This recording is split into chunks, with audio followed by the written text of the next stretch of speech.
राम राम दोस्तों, मैं नीरज कुमार। हम लगातार आपको राजस्थान के चुनावी माहौल और झुंझुनू के चुनावी माहौल में लोगों से मिलवा रहे हैं। यहाँ के आज हमारे साथ हैं भाजपा नेता, भाजपा के जिला उपाध्यक्ष एवं पिछली बार भाजपा के प्रत्याशी रहे राजेंद्र जी भांबू, जो लगातार झुंझुनू विधानसभा में क्षेत्र सक्रिय हैं एवं जन सहयोग और जन हित के सारे कामों में लगे हुए हैं। उनसे हम आज कुछ चर्चा करेंगे। राम राम। राम राम। थे पिछली 5 सालों झुंझुनू विधानसभा में लगातार सक्रिय हो, अब चुनाव को टाइम आएगो, काई माहौल चल रहा है?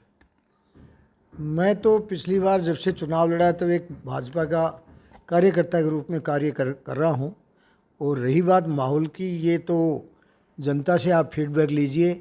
मैं सब लोगों से, साधारण जो भी व्यक्ति हैं उनसे सबसे मिल रहा हूं। मेरे लिए न कोई खास है न कोई बात है, सब मेरे लिए तो आम लोग हैं। वो परम सम्माननीय और आदरणीय हैं और हर झुंझुनू विधानसभा का नागरिक है मेरे लिए उतना ही प्रतिष्ठित है जितने की कोई बड़े नेतागण। तो मैं तो दिन रात सिर्फ मेरा कर्तव्य की पालना कर रहा हूँ और पार्टी का परम सम्माननीय मोदी जी को जो भी जन कल्याण की नीतियाँ हैं वो घर घर पहुँचाने का काम कर रहा हूँ। आप झुंझुनू विधानसभा क्षेत्र में भारतीय जनता पार्टी की और केंद्र सरकार की नीतियों को घर घर तक पहुंचाने का काम कर रहे हैं, लेकिन झुंझुनू विधानसभा क्षेत्र से कहें तो झुंझुनू का एक प्रतिष्ठित परिवार राजनीति में जो स्थापित है उससे आपका मुकाबला है। क्या देखते हैं आपकी झुंझुनू की विधानसभा क्षेत्र में इस बार जनता का क्या मूड है? लगातार आप लोगों से मिल रहे हैं। प्रतिष्ठित परिवार कहिए या यूं कहे कि एक वंशानुगत परंपरा को आगे बढ़ा रहे हैं। ऐसा कोई नहीं है कि वो अपने कार्य के बल पे राजनीति में स्थापित नहीं है।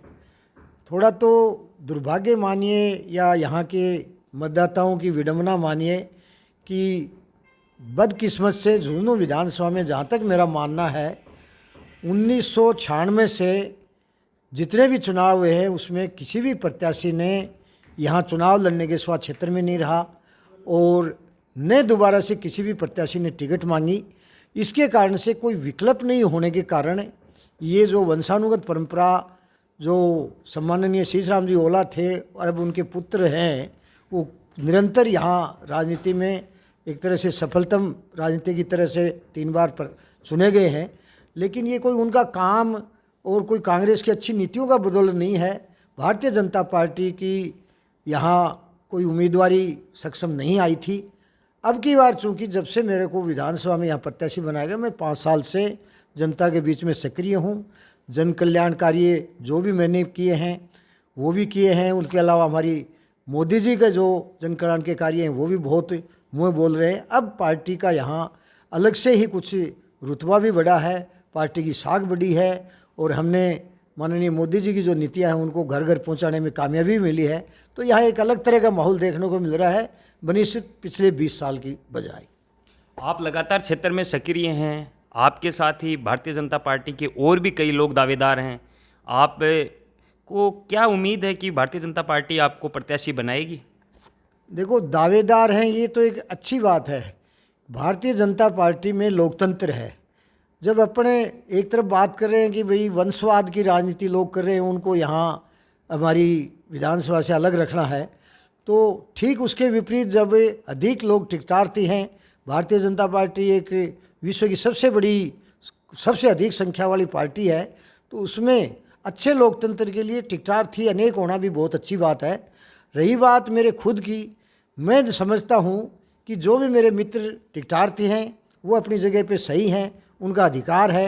लेकिन मैं अपने दृढ़ निश्चय के साथ कह सकता हूँ कि मैं जो भी पार्टी के पैरामीटर हैं उसमें मैं कहीं अधिक बेहतर कर रहा हूँ। उसके आधार पर निश्चित रूप से पार्टी मेरे को आगे बढ़ाएगी, इस तरह का विश्वास है। उसका कारण है कि मैं जैसा कि सुन रखा है कि भारत एक कृषि प्रधान देश है, मैं एक किसान के घर में जन्म लिया है, झुंझुनू की धरती वीरों की धरती है, मेरे पिताजी भी सैनिक थे, धरती से जुड़ा होना भी ज़रूरी बता रहे हैं, राजनीति में एक पैरामीटर है। तो मैं और मेरे पिताजी जब से पंचायती राज लागू हुआ 3 बार सरपंच रहे, मैं 3 बार पंचायती सदस्य रहा, 1 बार मैं उप प्रधान रहा, मेरी धर्मपत्नी जिला परिषद मेंबर रही, मेरे भाई की पत्नी सरपंच रही। ये सारी बातें ये दर्शाती हैं कि मैं ज़मीन से जुड़ा हुआ व्यक्ति हूँ, क्योंकि सबसे नीचे की श्रेणी की जो राजनीति है उसमें मेरा परिवार हमेशा सक्रिय रहा। फिर 2018 में इन्हीं कारणों से मुझे भारतीय जनता पार्टी ने भी यहाँ से प्रत्याशी बनाया। उसके बाद में जो पैरामीटर की बात करें कि आपको क्यों वरीयता देगी, जहाँ तक मेरा मानना है, बाकी पार्टी सर्वोपरि है, निर्णय तो उसी का मान्य होगा, लेकिन मैं जहाँ तक मानता हूँ जो किसान की, सैनिक परिवार की, पंचायती राज बताई, उसके अलावा मैं राजनीतिक रूप से संगठन में जिस दिन से मैं यहाँ पार्टी में आया हूँ, 2 साल में महामंत्री रहा, अब वर्तमान में मैं जिला उपाध्यक्ष हूँ। इसके अलावा मैं विविध संगठनों से भी जुड़ा हुआ हूँ, जनसंख्या समाधान फाउंडेशन का मैं जिलाध्यक्ष हूँ।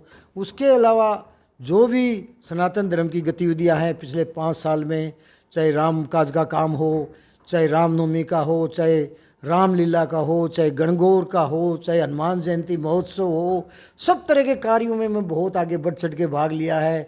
चाहे 15 अगस्त 26 जनवरी पर तिरंगे बांटने का कार्य हो, या समाज के जितने भी जन कल्याण के कार्य हैं, गौशालाओं में खूब सहयोग किया है, लंपी वायरस में मैंने काम किया है, कोरोना वायरस में मैंने भोजन, दवाई और कंसंट्रेटर वितरित किए हैं। सब समाजों में मैंने मेरी भागीदारी रही है, चाहे विप्र समाज हो, चाहे वैश्य समाज हो, वाल्मीकि समाज हो, चाहे सेन समाज हो, यानी कि 36 कौम में मैंने काम किया है। युवाओं को जोड़ने के लिए मैंने खेल मैदानों में काम किया है। एक पैरामीटर में जैसे शिक्षित होना चाहिए, मैं एमए प्रथम श्रेणी से शिक्षा प्राप्त हूँ। उसके अलावा और क्या, मेरे हिसाब से तो कोई सक्रियता की सुख दुख में मेरी भागीदारी रही है। तो क्या पैरामीटर होते हैं राजनीतिक रूप से किसी आदमी को टिकट मिलने में क्या बाधा आएगी, तो मैं तो मेरे को सक्षम मानता हूँ। बाकी उसके बावजूद भी अगर पार्टी अपने पैरामीटर में मेरे को सही नहीं माने तो कोई बात नहीं, पार्टी का जो भी निर्णय होगा वो सिर माथे, और जो किसी टिकटार्थी को टिकट देगी उसके साथ रहेंगे। आप लगातार सक्रिय हैं, आप आश्वस्त भी हैं कि भारतीय जनता पार्टी आपको प्रत्याशी बनाएगी, लेकिन आपके भी पिछले चुनाव में हमने देखा था, और हर बार एक भारतीय जनता पार्टी के प्रत्याशी के साथ समस्या हम देखते हैं कि जिस प्रत्याशी को टिकट मिलती है उसके बाद सारे प्रत्याशी चुनाव के टाइम नज़र नहीं आते हैं। क्या इस बार सारे लोग एक साथ नजर आएंगे? इस बार मैंने पहले भी आपसे निवेदन किया है, परिस्थितियाँ भिन्न हैं। आपने देखा होगा कि 1996 में मूल सिंह जी यहाँ से विधायक बने थे, तो दूसरा जब आम चुनाव आया 98 का, तो उन्होंने यहाँ से टिकट ही नहीं मांगी। तो यहाँ एक गुल मोहम्मद जी के नाम से नए उम्मीदवार आ गए, वो भी चुनाव लड़े, बाहर चले गए। उसके बाद में यहाँ सुमित्रा सिंह जी को प्रत्याशी बनाया, सुमित्रा सिंह जी को विधानसभा अध्यक्ष बनाया। सुमित्रा सिंह जी भी पता नहीं कारण क्या रहे, मंडावा विधानसभा से चुनाव लड़ी, वहाँ से उनकी जमानत जब्त हो गई। उसके बाद में राजीव सिंह जी आए, वो भी चुनाव लड़े, हारे। उसके बाद में वो भी क्षेत्र में नहीं रहे। मैं जिस दिन यहाँ मेरे को उम्मीदवार बनाया था तो मेरे को बहुत ही ऐन मौके पे अंतिम तिथि को टिकट दी गई थी, इसलिए मेरे यहाँ कम अनुभव के कारण कुछ निर्दलीय प्रत्याशी पार्टी से टिकट मांगने वाले नाराज़ होकर यहाँ आ गए थे मैदान में।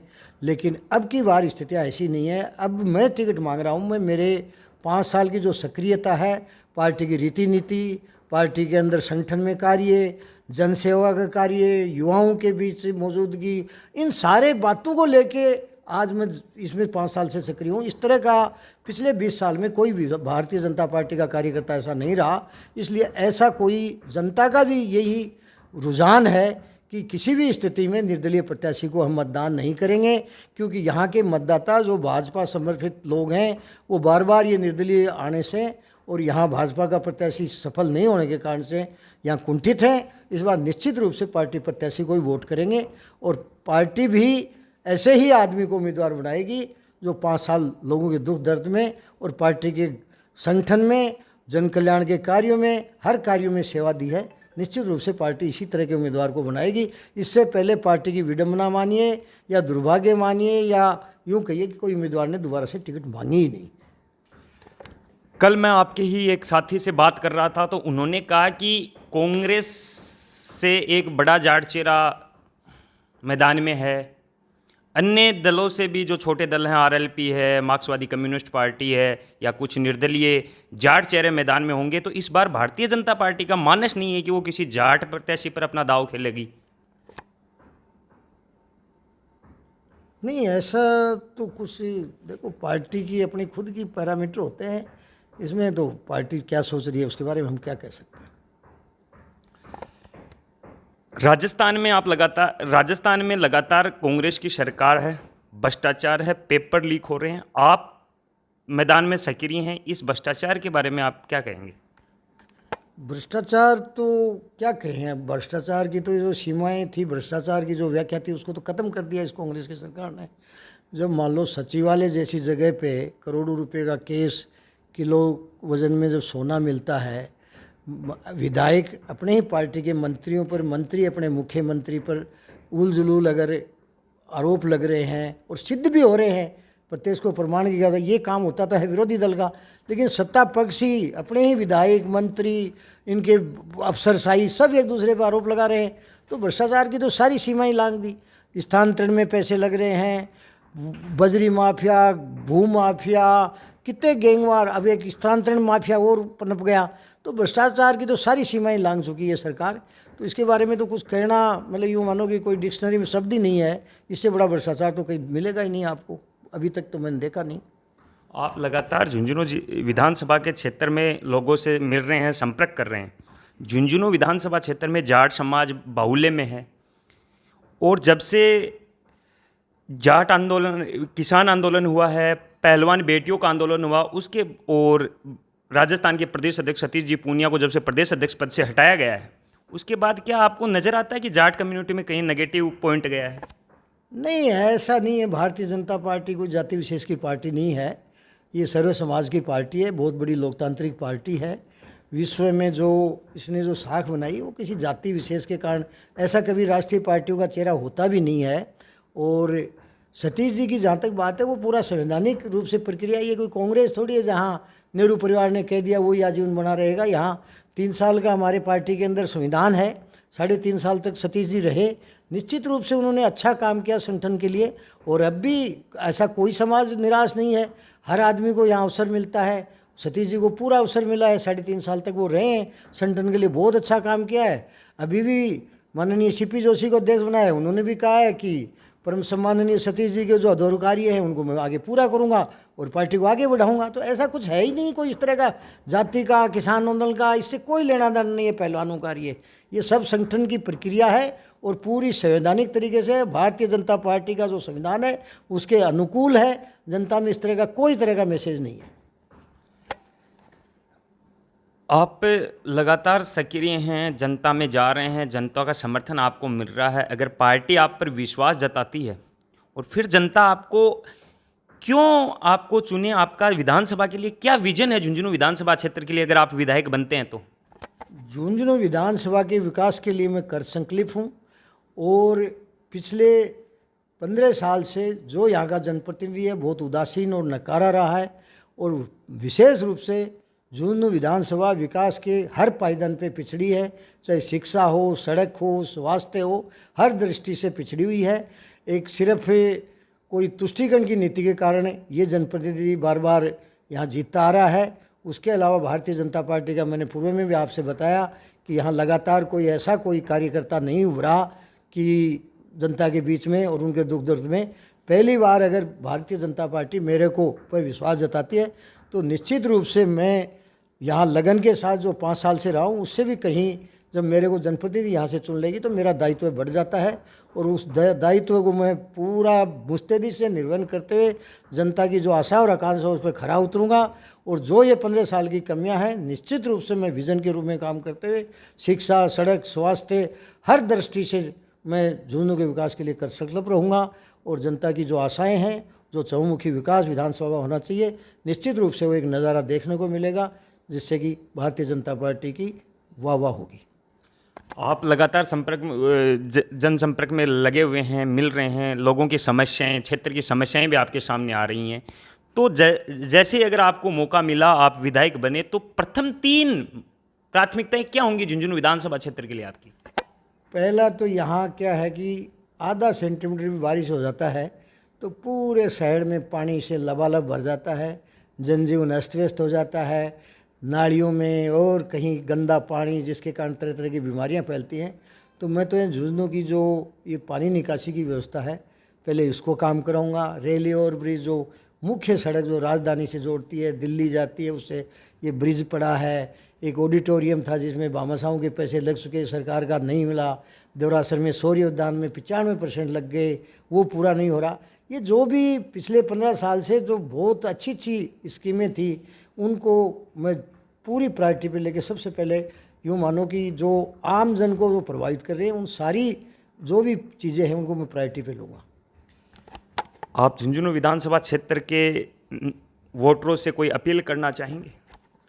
झुंझुनू के मतदाताओं से तो यही अपील करना चाह रहा हूँ कि भाई ये वंशवाद की जो परंपरा है, एक उदासीन और नकारा, और ये जो कांग्रेस शासित जो सरकार है, उसके जनप्रतिनिधि को यहाँ से उखाड़ना है।